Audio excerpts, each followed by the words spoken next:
धन वाहिगुरु साहिब जीओ,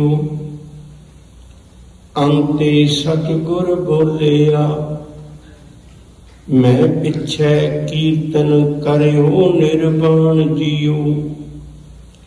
केसो गोपाल पंडित सदियो, हर हर कथा पढ़े पुराण जीओ। हर कथा पढ़िए हर नाम सुनिए, बेबान हर रंग गुर भावे। पिंड पत्तल क्रिया दीवा फुल, हर सर पावे। हर भाया सतगुर बोलिया, हर मिलिया पुरख सुजान जियो। रामदास सोटी तिलक दिया, गुर शब्द सत निशान जियो। हर भाया सतगुर बोलिया, हर मिलिया पुरख सुजान जियो। रामदास सोटी तिलक दिया, गुर शब्द सच निशान जियो। वाहिगुरु जी का खालसा, वाहिगुरु जी की फतेह। गोइंदवाल साहिब की धरती पे धन गुरु अमरदास साहब सच्चे पातशाह जी दे शरीरक चोला छड्डण वेले सिख कौम की जां मनुखता की झोली विच पाए हुए उन्हां अमृत बोलों की आपां विचार साझी करते आ रहे हैं, जिसनूं रामकली सत के नां हेठ धन गुरु अर्जन पातशाह जी महाराज ने अंकित किया हुआ। ਇਹਦੇ ਵਿੱਚੋਂ ਅੱਜ ਆਪਾਂ ਪੰਜਵਾਂ ਬੰਦ ਵਿਚਾਰਨ ਦੀ ਕੋਸ਼ਿਸ਼ ਕਰਨ ਲੱਗੇ ਹਾਂ। ਇਹ ਗੱਲ ਗਾਹੇ ਬਗਾਹੇ ਹਰ ਵਾਰੀ ਸਾਡੇ ਸਾਹਮਣੇ ਆਉਂਦੀ ਹੈ। ਤਿੰਨ ਬੰਦੇ ਮਨੁੱਖਤਾ ਦੇ ਉਜਾੜੇ ਦਾ ਕਾਰਨ ਸੀ। ਇਹ ਗੱਲ ਬੜੀ ਪਕੜ ਵਿੱਚ ਰੱਖਣ ਵਾਲੀ ਹੈ। ਪਹਿਲਾ ਕਾਜੀ, ਇਹ ਵੀ ਧਰਮ ਦਾ ਮੁਖੀ ਹੈ। दूजा ब्राह्मण, ये भी धर्म का मुखी है। तीजा जोगी, उसे सारा कुछ ही अपने आप को धर्मी समझता सी। ते तिन्ने ही मनुखता के उजाड़े का कारण बने हुए सन। कादी कूड़ बोल मल खाए, ब्राह्मण नावे जियां काहे। जोगी जुगत ना जाने अंध, तीने उजाड़े का बंद। मैं तां बेनती की भी सानू ये पता लग जाए, रोज बिपड़ की गल करते हैं, बिपड़ दे नाल सिक्खी का निजी तौर पर कोई विरोध नहीं है। विरोध क्यों है? क्योंकि मनुखता का दुख ही है, वो मनुखता के उजाड़े का कारण है। तो जेड़ा सिक्खी जिहड़ी है वो मनुखता के भले की गल करती है, इंसानियत के भले की गल करती है। हुण एक विचारधारा तो वो जिहड़ी इंसानियत के भले की गल करती, एक विचारधारा वो जिहड़ी इंसानियत के उजाड़े का कारण बनती। आ टकराव का कारण है। दूजी बेनती, ये भी गल सानू अपने जहन विच सदा बसा लेनी चाहिए है। जितना प्यारा सानू कूड़ लगता है, उतना प्यारा सानू सच नहीं लगता। जितने भी कर्म कांड ने वो बहुत ज्यादा वधिया लगते हैं। जिहड़ी असल विच गुरमत है वो किसी विरले नूं कोई विरला गुरमत चले जी, वो हर एक बंदा नहीं प्रवान करता। कर्म कांड तुसीं जिन्ने मर्जी करवा सकते। विपड़ते कर्म कांडां के कारण वो जन्म तो पहला घर आ जाता है ते मरण तो कई साल बाद तक नहीं हो जाता। पितरां दे श्राद्ध करवाने ने, इस नाम के उत्ते अपना रोटी पानी तोरी रखता है, वो उलझाई रखता है। हजूर ने बार बार उन्होंने हौली हौली घरों कढ़िया, ये कहा भी तू उपदेश लैन जद मर्जी आ, साडे घर च कोई वितकरा नहीं, खत्तरी ब्राह्मण सूद वैश्य उपदेश चौं वरना को साझा। उपदेश लेना, संगत विच बैठना, प्रशादा पानी छकना, कुछ भी करना है तो मुबारक जी आया। पर जे तू अपनी सोच नूं सोचे भी ये सोच दे गुलाम हो जाना, ऐसा काम नहीं वरतना गुरु घर विच। इसलिए हजूर ने नवेकली विचारधारा सानू बख्शिश की है। सतगुरु जी के अमृत बचनों के विचों आपां नूं कई थावां ते अज रुकना पैना, नाल नाल लेके चलिए। जिहड़े पंजवें बंद की आरंभता सतगुरु कर रहे हैं, दो बारी जिक्र आ चुका होया, एक हर भाणे का, एक अपने भाणे का। गुरु जी नूं आप नूं की चंगा लगता सी वो दसे। हुण ये अंतिम वचन ने। इस तो बाद गुरु अमरदास जी ने कोई उपदेश मात्र वचन नहीं किया, अंते सतगुरु बोलिया। अखीर विच धन गुरु अमरदास साहब सच्चे पातशाह ये पावन वचन करते हैं, मैं पिछे कीर्तन करियो निर्वाण जीओ। क्योंकि पहला आ चुका होया, इस तो पहले बंद विच मत में पिछे कोई रोग सी, मेरे पिछों रोयो ना। फिर सतगुरु करना की है, अंते सतगुरु बोलिया मैं पिछे कीर्तन करियो निर्वाण जीओ। हुण आपां नूं रुकना पैना। याद रखियो, सिक्खी ने बड़ी वड्डी गल कीती है कौन दी। मैं हैरान होना है, जपजी साहब असी हरेक गुरु का भावना वाला सिख पढ़ता है, उच्च आरंभक पौड़ियां ये ने, गावे को तान होवे किसे तान, गावे को दात जाने निशान, गावे को गुण वडियाइयां चार, किसी भी तरीके रब नूं गा। फिर गौण की इतनी महानता, सोदर दे दोने बंद विच समुची कायनात तेनू गा रही। फिर गुरु नानक साहब ने जीवन भर गाया, गुरु अमरदास जी, गुरु अंगद साहब जी ने गाया, गुरु अमरदास जी ने गाया। कितने रागां की महानता है, गल गल विच गौण दा जिक्र है।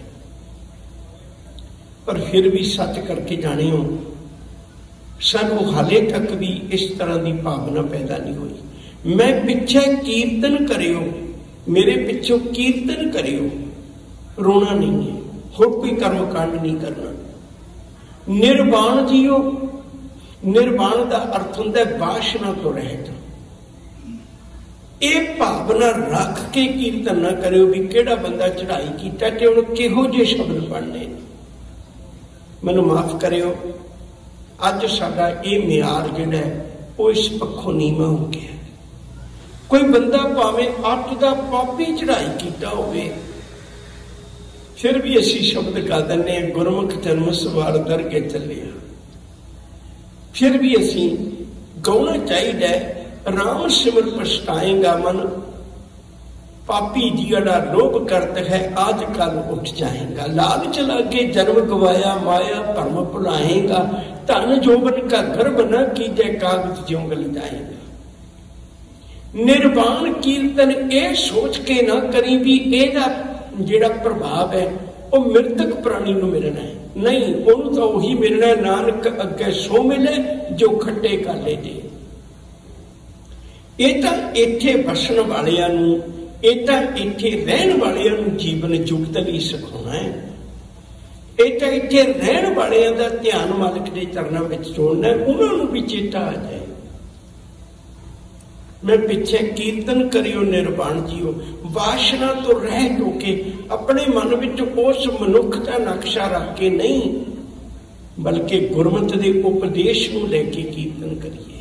मैं पिछे कीर्तन करियो निर्वाण जीओ, केसु गोपाल पंडित सदियो, हर हर कथा पढ़े पुराण जीओ। छोटी जी बेनती कर लगा, ਜਿਹੜਾ ਵਿਦਵਾਨ ਜ਼ਿਕਰ ਕਰਦੇ ਨੇ, ਸਾਡੇ ਕੋਲ ਸਬੂਤ ਨੇ, ਉਹ ਜਿਹੜਾ ਟੀਕਾ ਕੀਤਾ, ਵਿਆਖਿਆ ਕੀਤੀ ਲਿਖਤੀ ਰੂਪ ਵਿੱਚ, ਉਹ ਪਹਿਲੀ ਵਾਰੀ ਬਾਬਾ ਮਿਹਰਬਾਨ ਜੀ ਨੇ ਕੀਤੀ। ਗੁਰੂ ਅਰਜਨ ਪਾਤਸ਼ਾਹ ਜੀ ਦੇ ਭਤੀਜੇ ਬਾਬਾ ਪਿਰਥੀ ਚੰਦ ਦੇ ਪੁੱਤਰ ਗੁਰੂ ਰਾਮਦਾਸ ਜੀ ਦੇ ਪੋਤਰੇ, ਕੋਈ ਸ਼ਬਦ ਕਹਿ ਲਓ, ਉਹਨਾਂ ਨੇ ਪਹਿਲੀ ਵਿਆਖਿਆ ਕੀਤੀ। ਪਰ ਇੱਕ ਓਂਕਾਰ ਦਾ ਅਰਥ ਉਹਨਾਂ ਬਿਨਾਂ ਕੀਤਾ। ਤੁਸੀਂ ਹੈਰਾਨ ਹੋਵੋਗੇ, ਕਿਤਨੇ ਜਪਜੀ ਸਾਹਿਬ ਦੇ ਸੈਂਕੜੇ ਟੀਕੇ ਹੋ ਗਏ, ਕਿਸੇ ਨੇ ਵੀ ਅਰਥ ਨਾ ਕੀਤੇ ਜਿਹੜੇ ਕਰਨੇ ਚਾਹੀਦੇ ਨੇ। ਲੰਮੇਰਾ ਸਮਾਂ ਬੀਤਿਆ, ਕਰੀਬ 1958 ਦੇ ਨੇੜੇ ਪ੍ਰੋਫੈਸਰ ਸਾਹਿਬ ਸਿੰਘ, ਉਹਦੀ ਦਾਤ ਜਿਹੜੀ ਹੈ ਨਾ ਬਹੁਤ ਜ਼ਿਆਦਾ ਮਹਾਨਤਾ ਵਾਲੀ ਹੈ। ਪਤਾ ਨਹੀਂ ਰੱਬ ਕਿੱਡਾ ਉਹਦੇ 'ਚ ਖੁਸ਼ ਹੋਇਆ।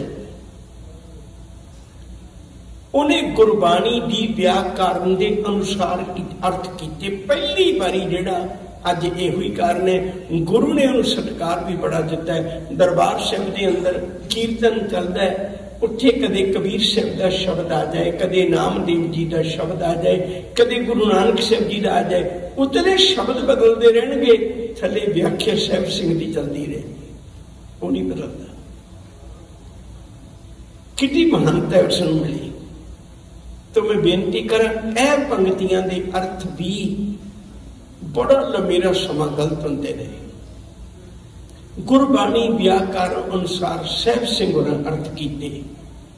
उन्हें शब्द लिखे भी जिहड़ा पंडित शब्द है, जे इहदे तत्ते नूं अंकड़ हुंदा तां किसी खास पंडित दा इह नाम होना सी, पर इहदे तत्ते नूं अंकड़ नहीं है। ਇਹਦਾ अर्थ है भी वो विद्वान केसो गोपाल पंडित सदियो। केसो का मतलब है परमेश्वर, केसा वाला, सुंदर, अत की शोभा वाला। भाई कान सिंह नाभा ने अर्थ किए ने। कबीर साहब ने भी ये शब्द वरते हैं, कबीर केसो केसो कूकी है ना सोइए आसार, रात जुबसके कूकने कबू के सुने पुकार। कहते केसो गोपाल, फिर केड़ा केसो, किते किसी एक मनुख के नाल ना जोड़ दियो, जिवें देवतियां विचों भी नां ने केसो, उहदे नाल ना जोड़ दियो। केसो केड़ा, जेड़ा गोपाल, गोपाल दो शब्दां दा मेल है। गो पाल, गो दा मतलब है समुची कायनात धरती, पाल दा मतलब पालण वाला, ओ वाला केसो जेड़ा समुची कायनात नूं पालदा है। पंडित सदियो, पंडित का मतलब है विद्वान। ब्राह्मण का मतलब होता है एक जात। उहदे विद्वानां नूं सदियो, जेड़े रब दीयां गल्लां करन वाले विद्वान ने, उन्हां नूं सदियो। हर हर कथा पढ़े पुराण जियो। जदों कोई चढ़ाई कर जाता है, ब्राह्मण जिहड़ा है वह गरुड़ पुराण की कथा करता है। 18 पुराण ने, उन्होंने 18 पुराणों विचों एक पुराण है गरुड़ पुराण। गरुड़ पुराण दे विच सारी मृतक की कथा है, किवें जीव दुनिया तो जाता है ते किन्ने दिन लगते ने, राह च की मुश्किलां बनदियां ने, इत्यादि ये सारे कर्म कांड की गल ब्राह्मण करता सी।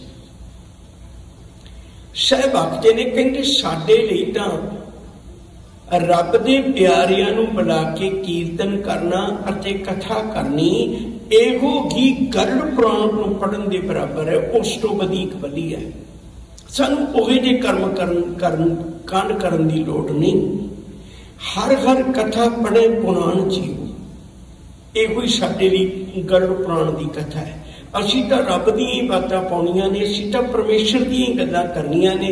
आवो पैणे गल मिले, अंक सहेलड़ियां मिलके करे कहानियां, समर्थ कंत की, समर्थ कंत दी बातां पाउणीਆਂ ने। हर कथा पढ़िए, हर नाम सुनिए, बेबान हर रंग गुर भावे। हर कथा पढ़िए, हर नाम सुनिए, बेबान। बहुत आत्मविश्वास है, ਜਿਹੜਾ ਸਮੇਂ ਅਨੁਸਾਰ, वैसे हरेक बोली ਵਿੱਚ ਹੋਇਆ ਕਰਦਾ, कुछ शब्द ने ਜਿਹੜੇ ਉਹ ਸਮੇਂ ਅਨੁਸਾਰ ਗੁਆਚ ਜਾਂਦੇ ਨੇ ਤੇ ਜਿਉਂਦੀ ਭਾਸ਼ਾ ਵਿੱਚ ਕੁਝ ਸ਼ਬਦ ਨਵੇਂ ਆ ਜਾਇਆ ਕਰਦੇ ਨੇ। ਜਿਉਂ-ਜਿਉਂ ਸਮਾਨ ਨਵਾਂ ਬਣਦਾ ਗਿਆ ਉਹਨਾਂ ਦੇ ਨਾਮ ਬਣਦੇ ਗਏ ਤੇ ਉਹ ਨਾਮ ਆ ਜਾਇਆ ਕਰਦੇ। ਜਿਵੇਂ ਕੰਪਿਊਟਰ ਸ਼ਬਦ ਹੈ, ਉਹ ਪੰਜਾਬੀ 'ਚ ਸ਼ਬਦ ਨਹੀਂ ਹੈ ਕੰਪਿਊਟਰ ਕੋਈ ਵੀ, ਕਿਉਂਕਿ ਪੰਜਾਬੀ ਦੇ ਵੇਲੇ ਜਦੋਂ ਜਨਮੀ ਹੈ ਉਦੋਂ ਕੰਪਿਊਟਰ ਹੀ ਨਹੀਂ ਸੀ। ਫੋਨ ਸ਼ਬਦ ਪੰਜਾਬੀ 'ਚ ਨਹੀਂ ਹੈ, ਉਹ ਵਿਚਾਰਿਕ ਫਿਰ ਵੱਖਰਾ ਪੱਖ ਹੈ। ਇਸੇ ਤਰ੍ਹਾਂ ਬੇਬਾਨ ਸ਼ਬਦ ਹੈ। बेबान का अर्थ सी भी जेड़े लोग बहुत लमेरी उम्र गुजार के जाते हैं, पुत्तां पोतरियां पड़पोतरियां पड़दोतरियां वाले हो जाते हैं, फिर उन्होंने जदों भेजिया जाता सी उहदे मरण ते सोग नहीं सी बहुता मनाया जाता भी लमेरी उम्र भोग के चले ते उहदी अर्थी नूं शंगारिया जाता सी। ਸ਼ਿੰਗਾਰ के लेके ਉਹਦੇ ਤੋਂ ਮਖਾਣੇ ਜਾਂ ਇਹੋ ਜਿਹੇ ਪੈਸੇ ਜਾਂ ਇਤਿਆਦਿਕ ਆਪਣੀ ਹੈਸੀਅਤ ਮੁਤਾਬਕ ਉਹ ਸੁੱਟਦੇ ਜਾਂਦੇ ਸੀ ਲੋਕਾਂ ਦੇ ਵਾਸਤੇ। ਉਹਨੂੰ ਬੇਬਾਨ ਕਹਿੰਦੇ ਨੇ, ਸਹਿ ਬਖਤੇ ਨੇ ਕਹਿੰਦੇ ਨਹੀਂ ਭਲਿਓ ਸਾਨੂੰ ਇਹੋ ਜਿਹੇ ਬੇਬਾਨਾਂ ਦੀ ਲੋੜ ਨਹੀਂ। ਇਹ ਵੀ ਵਿਪਰ ਦੀ ਹੀ ਸੋਚ ਸੀ। ਬੇਬਾਨ ਕਹਿੰਦੇ ਨੇ ਵੀ ਇਹ ਦੇਵਤਿਆਂ ਦੀ ਸਵਾਰੀ ਹੈ। ਇਹ ਬੰਦਾ ਲੰਮੀ ਜ਼ਿੰਦਗੀ ਗੁਜ਼ਾਰ ਕੇ ਚੱਲਿਆ ਤੇ ਇਹ ਤਾਂ ਹੁਣ ਸਿੱਧਾ ਦੇਵਤਿਆਂ ਦੀ ਸਵਾਰੀ ਲੈ ਕੇ ਅਰਸ਼ੀ ਸਵਾਰੀ ਲੈ ਕੇ ਚੱਲਿਆ, ਇਹ ਤਾਂ ਸਿੱਧਾ ਪਿੱਤਰ ਲੋਕ ਹੀ ਜਾਏਗਾ, ਦੇਵ ਲੋਕ ਹੀ ਜਾਏਗਾ, ਇਹਨੂੰ ਭਟਕਣਾ ਨਹੀਂ। ਇਸ ਲਈ ਬੇਬਾਨ ਕਰਦੇ ਸੀ। ਇਹ ਵੀ ਉਸੇ ਦੀ ਕਾਢ ਸੀ ਕਿਉਂਕਿ ਇਹਦੇ ਪਿੱਛੇ 4 ਪੈਸੇ ਬਚਦੇ ਸਨ। ਸਭ ਕਹਿਣ ਲੱਗੇ ਵੀ ਨਹੀਂ ਭਲਿਆ ਸਾਡੇ ਘਰ ਵਿੱਚ ਤਾਂ ਹਰ ਕਥਾ ਪੜ੍ਹੀ ਹੈ, ਹਰ ਨਾਮ ਸੁਣੀਏ, 2 ਕੰਮ ਕਰਨੇ ਨੇ, ਹਰੀ ਦੀ ਕਥਾ ਕਰਨੀ ਹੈ, रब दे नाम की गल करनी है। बेबान हर रंग गुर भावे, कहते साडे लई बेबान इहो ही है भई मालिक नूं पा जाए, परमेश्वर नूं पा जाए, निरंकार नूं पा जाए, ये बेबान है। सानू देव लोक पितरां लोकां दी परवाह नहीं, सानू ते मालिक दे घर दी गल है। सिक्खी दे विच देखो तुसीं बार-बार इस बाणी नूं अपने कोल समां पूरा हुंदा है ते बाणी नूं विचार के देखो, किसी नरक स्वर्ग की गल नहीं आई, हैरानी की गल, किसी मुक्ति का जिक्र नहीं आया। जिहड़े तरह दी मुक्तियां बनाई बैठे ने अज, कितनी स्पष्ट विचार सी साडा की विचार है। एक छोटी जी गल मैनूं चेते आ गई, कह के अगे गल तोरांगा। गुरु हरगोबिंद साहब सच्चे पातशाह 6वें पातशाह जी श्री हरगोबिंदपुरे विच गए हुए सन। उन्हां समय गोबिंदपुरा इहदा पहला नाम है, गुरु अर्जन पातशाह जी ने वसाया सी। बाद में गुरु हरगोबिंद साहब जी दे आउण नाल इहदा नाम हरगोबिंदपुरा पै गया। इत्थे गुरु हरगोबिंद साहब ने एक जंग भी लड़ी।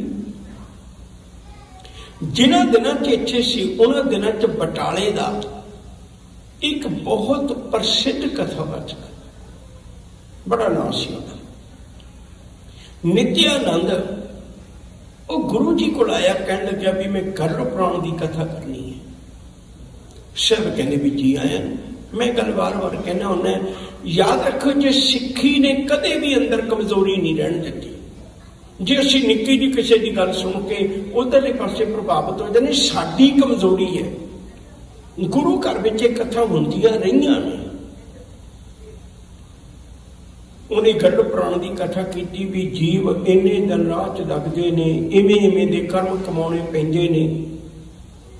उन्हें देख के बड़ा हैरान होया भी मैं मौत की कथा सुना रहा, लोग तो प्रभावित हो जाते हैं, डर जाते हैं बहुत ज्यादा भी इन्ना कुछ जीव नाल वरतदा। इन्हां सिखां दे उत्ते कोई असर ही नहीं हो रहा। वो बड़े हैरान होए। आखिर उन्हें 2-4 सिखां नूं पुछया भी, उन्हें आख्या भी भलिया साडे नाल इहदा वास्ता ही कोई नहीं, तां करके असीं तां सुनी जाने तेरियां गल्लां भी, वास्ता कोई नहीं, साडे ते असर कोई नहीं। कहंदे तुसीं भव सागर तो बाहर नहीं होना।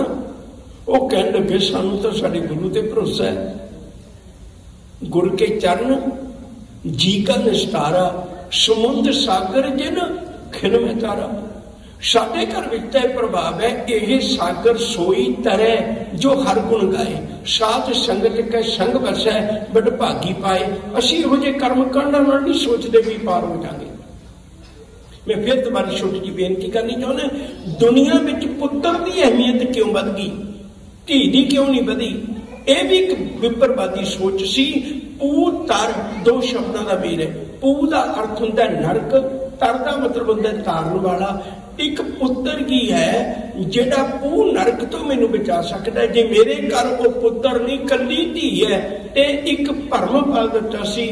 गुरमत ने इस गल तो कट दिता सानू भी नहीं भलिया नौ तेरा निरंकार है नाए लए नरक ना जाइए। साडा तो वास्ता ही कोई नहीं, साडा इन्हां चीज़ां नाल कोई वास्ता नहीं। तो गुरुदेव सच्चे पातशाह ने कृपा की, कहते कि साडे लई विवान की है रब नूं भा जाना। पिंड पत्तल किरिया दीवा फुल हर शत पावे। ये एक शब्द नूं विचारना पैना। पिंड जिहड़ा ब्राह्मण सी ना, वो जदों कोई चढ़ाई कर जाता है वो जौआं दे आटे दे कुछ पेड़े बना के रखता है। पत्तल का मतलब होंदा है, पत्तल तो आम आप देखते कई बार लंगर प्रशादा पानी छकाउंदे ने, एक पत्तियां का बनया हुआ भांडा जिहा, इउं कह लईए पत्तियां का बनया हुआ एक पत्तियां नूं जोड़ के बनाया हुआ एक कवर जिहा, ते उहदे उत्ते पत्तल दे उत्ते वो रखदा है। वो जे पुछदे ने भी ये काहदे वास्ते, वो कहते जदों जीव ने जाना उन्होंने कई दिन लगने ने राह दे विच, ते राह दा इह खाना है। देखो शरीर इत्थे चढ़ाई कर गया, वो इत्थे संस्कार कर देना। ते वो पिंड पत्तल किरिया, किरिया का अर्थ है भी जदों चढ़ाई कर जाता है। ते ब्रह्मणी मत के अनुसार सिखां च नहीं है। ब्रह्मणी मत के अनुसार उहदे शरीर दे विच एक लम्मा जिहा डंडा बांस का जो कोई बांस लम्मा हुंदा सी, उहदे सिर ते डंडा मारना है, ये सिर फुट जाए ताकि वो जिहड़ा इत्थों चला जाए, किते इत्थे ही भूत प्रेत बन के ना घूमदा रहे। बड़ी अच्छी कर्म करनी जिंदगी सी। कहते पिंड पत्तल किरिया दीवा, फिर एक दीवा भी कई दिनों के दीवे जगा के रखने, उन्हें दीवा जगा के रख देना ते कहना भी बाद में मैं आपे दीवे जगाउंदा रहांगा तो उसी पैसे मैनू दे दिओ। इस तरह के कर्म भी वो जिहड़ा जाना है प्राणी, उहदे राह विच हनेरा ना होवे ते उहदे राह विच चानण करन वास्ते। मैं नाल दी नाल बेनती करी जावां, गुरमत ने आख्या भी सदना जे तू मनदा है ना भी राह दे विच बड़ा हनेरा हुंदा है ते सतगुर दे घर तां जय पैंडे महा अंत गुबारा, हर का नाम संग उजियारा। उन्हें चानण करना है, ए दीवे ने नहीं करना। एक बड़ा प्यारा बचन गुरु नानक साहब जी ने आख्या सी, दीवा मेरा एक नाम, मैं नाम का दीवा जगाया, तेरे वर्गे नहीं जगाउंदा। दीवा मेरा एक नाम, दुख विच पाया तेल, उन चानण को सोखिया चुका जम स्यो मेल, लोका मत को फकड़ पाए। कहते नाम के दीवे उत्ते शक ना करियो, मेरी गल तो मखौल ना उड़ायो। तुहानूं लगदा होएगा भी ब्रह्मण वाला दीवा सही है ते मेरा नाम का दीवा तुसीं मखौल उड़ाउंदे होवोगे। लोका मत को पकड़ पाए, लख मड़िया कर इकट्ठे एक रतीले पाए। कहते लखा मन लकड़ इकट्ठी कर लीए ते लखा मन अग नहीं चाहिए उन्होंने साड़न वास्ते। अग तो निक्का जिहा कणका ला दिओ ते सारे लखा मन वो सड़ जाता है। इसी तरह जीवन के अंदर नाम का एक निक्का जिहा कणका भी पैदा कर लिओ, सारी जिंदगी के पापां नूं खत्म कर देगा। लख मड़िया कर इकट्ठे एक रतीले पाए। कहते साडे घर तां इन्हां चीज़ां तो ऊंचे उठ के मालिक दे घर असीं तां पिंड पत्तल मेरी केसो किरिया सच नाम करतार, इत्थे उठे आगे पाछे ए मेरा आधार। एक लोकी और शमेशरी, शमेशरी का अर्थ होंदा खिमा करनी, भावे इस धरती के उत्ते फिरन वाले, एक देव लोक के इत्थे फिरन वाले, तो उन्हां दे नां ते खाना है। एक लोकी और शमेशरी, बामन वट पिंड खाए, कहने तो बामन खांदा है, उन्होंने नहीं जाते, ये तो बामन खांदा है। बामन वट पिंड खाए, नानक पिंड बख्शीश का कबो न खुद सुनाए। कहते रब दे घर दा पिंड बना के देख, भाव किसी लोक किसी भुखे नूं प्रशादा छका के देख अपने जीवन के अंदर, तेन शांति मिलेगी। सानूं इन्हां कर्म करने की लोड़ नहीं। पिंड पत्तल किरिया दीवा फुल, साडे च भी ये रीतां आ गईयां।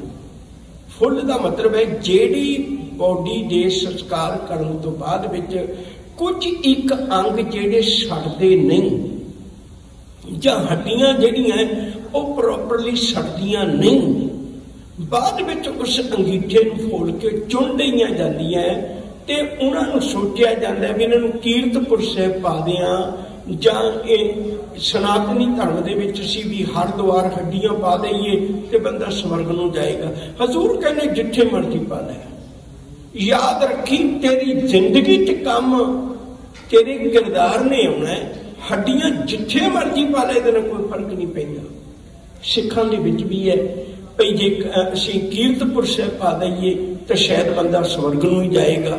माफ करियो, गुरमत ने वचन आख दिता, राज ना चाहूं मुक्त ना चाहूं मन प्रीत चरण कमलारे। सानू किसी चीज की इहो जी लोड़ नहीं, किते मर्जी पा दे। गुरमत का यह विरसा है, जिथे भी किते जल प्रवाह कर सकते। अंगीठा फुलना नहीं, समुचे अंगीठे नूं संकोच के अकाल तख्त साहिब की मर्यादा विच बकायदा अंकत है, उन्होंने जल प्रवाह कर देना। किते भी कर दिओ जिथे तुहानूं सौखा लगदा है। फुल हर सर पावे, मैं चाहे संगत तो बाहर नहीं करना। तुसी संगत विच बैठ के रब दे नाम की गल करियो, ऐ किसी कर्मकांड करने की लोड़ नहीं तुहानूं।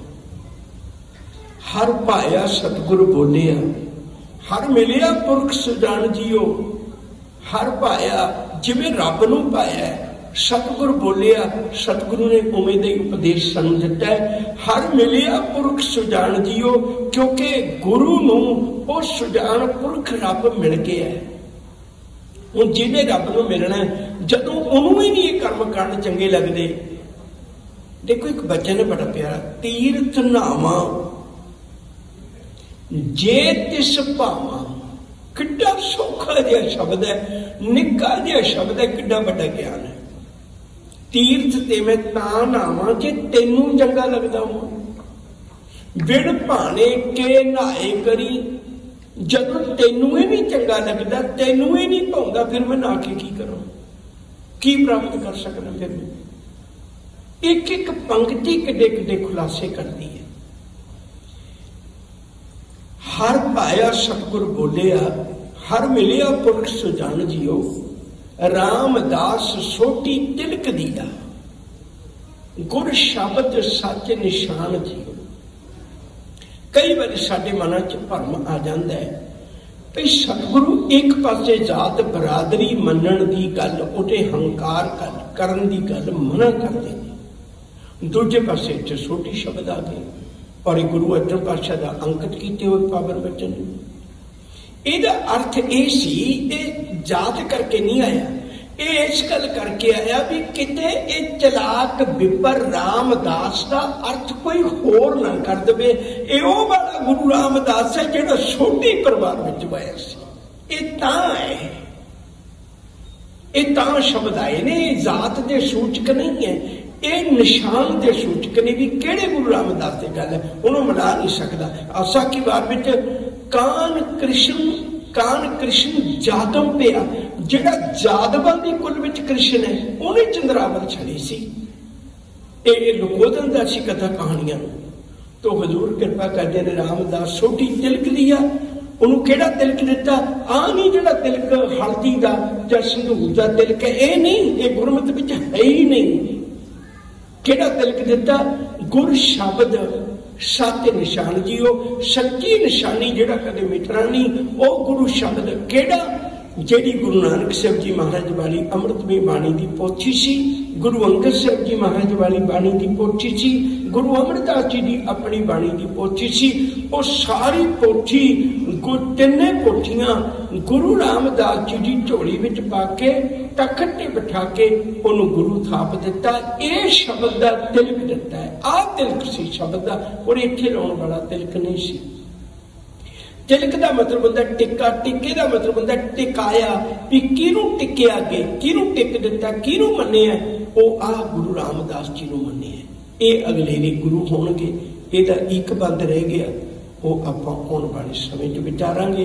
ਆਓ ਪਿਆਰ ਵਾਲਿਓ, ਗੁਰਮਤਿ ਨੂੰ ਸਮਝੀਏ, ਗੁਰੂ ਦੇ ਦੱਸੇ ਰਸਤੇ ਤੇ ਚੱਲੀਏ, ਫਿਰ ਸਾਨੂੰ ਇਹ ਲੋਕ ਸੁਖੀਏ ਪਰਲੋਕ ਸੁਹੇਲੇ। ਨਾਨਕ ਹਰ ਪ੍ਰਭਾਪੇ ਦੀਆਂ ਦਾਤਾਂ ਨਸੀਬ ਹੋਣਗੀਆਂ।